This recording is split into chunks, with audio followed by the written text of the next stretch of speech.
Hey, Patty, come look at this verse. I've read it many times, but tonight it really stands out. Here in Genesis 12, God told Abraham to leave his country and his people and to go to the land he would show him. That really describes our situation, doesn't it? Yeah, I can see how God has led us just like Abraham, one step at a time.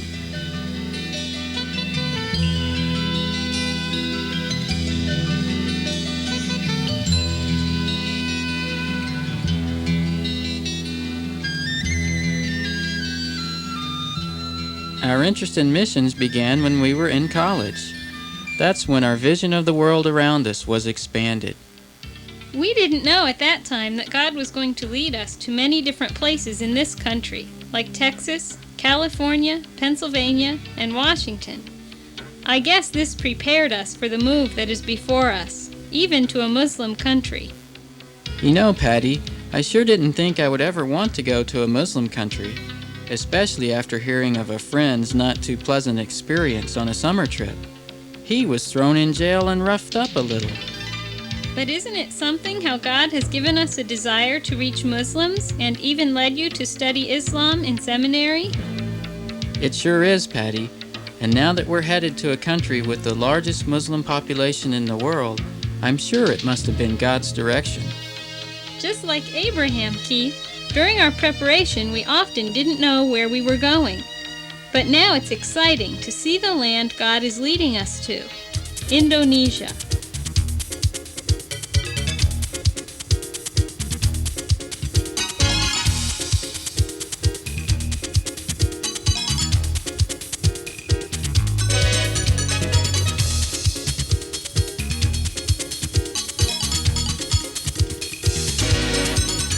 Indonesia is made up of over 13,500 islands, which stretch from east to west, further across than the width of the U.S. The islands are sandwiched between Southeast Asia and Australia. It is the fifth largest country in the world, with a population of 189 million, smaller only than China, India, the Soviet Union, and the U.S. Although 1,250 languages and dialects are spoken there, the people of Indonesia, with all their cultural and racial differences, are remarkably unified. Each person must choose one of 5 religions which are recognized by the government. They are Islam, Christianity, Hinduism, Buddhism, and Catholicism. 80% have chosen Islam, but only 43% are considered to have a serious commitment to Orthodox Islamic beliefs. Christians make up only 10% of the population. Although the country claims to have religious freedom, Muslims do receive preferential treatment. For example, it is very difficult for Christians to obtain permission to build a church, yet Muslims can freely build a mosque wherever they like. Restrictions on evangelism support the future dominance of Islam. Missionary visas for church planting are not granted.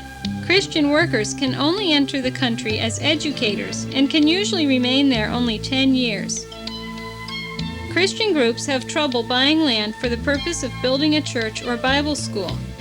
All land purchases must be approved by the government. Yet God is working and building His kingdom in Indonesia. The church is growing rapidly, and the Wesleyan Church has an important part to play in carrying out God's will there. The first Wesleyan missionaries arrived in the city of Bandung in 1971. These missionaries were not from America, though. They were from the Philippines.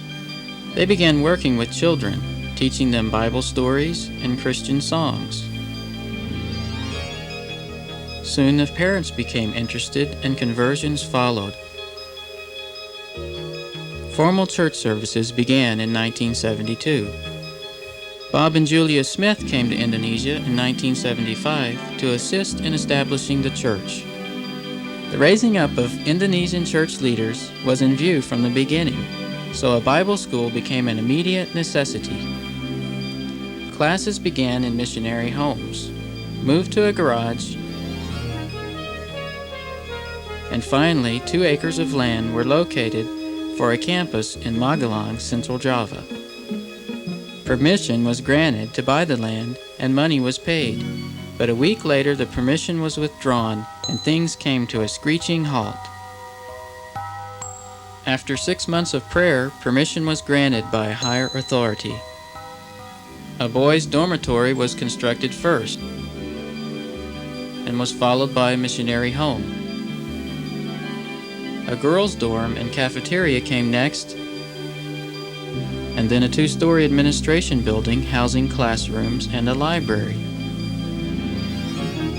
Today, American missionaries Jeff and Beth Fussner work alongside Johnny Simamora, the college president, in training new church leaders. There are approximately 30 students now studying at the Bible school. Since 1975, 31 churches have been established, many of these planted by the students themselves during their year of field ministry. Over 3,600 Indonesians are enrolled in Sunday schools, and there are about 1,200 church members. 100 children have been dedicated to the Lord by Christian parents. After spending 1 year in Bandung in language study, we will be joining the staff at the Bible school. I will be teaching subjects such as Bible, theology, philosophy, and Muslim evangelism. I can hardly wait to begin preparing those lectures. But first I must learn a whole new language. As in the past, patience will be required. The weekends will find us traveling to churches and encouraging our Indonesian brothers and sisters. It will be exciting to see firsthand the fruit that the graduates of the Bible school are reaping. It is awesome and thrilling to think that God is calling us to be partners in this work. I am really looking forward to my responsibilities there. I will be spending a good part of my time as a mother and homemaker, just as I have been doing here in the States. I will also have the opportunity to teach a class or two at the Bible school as needed.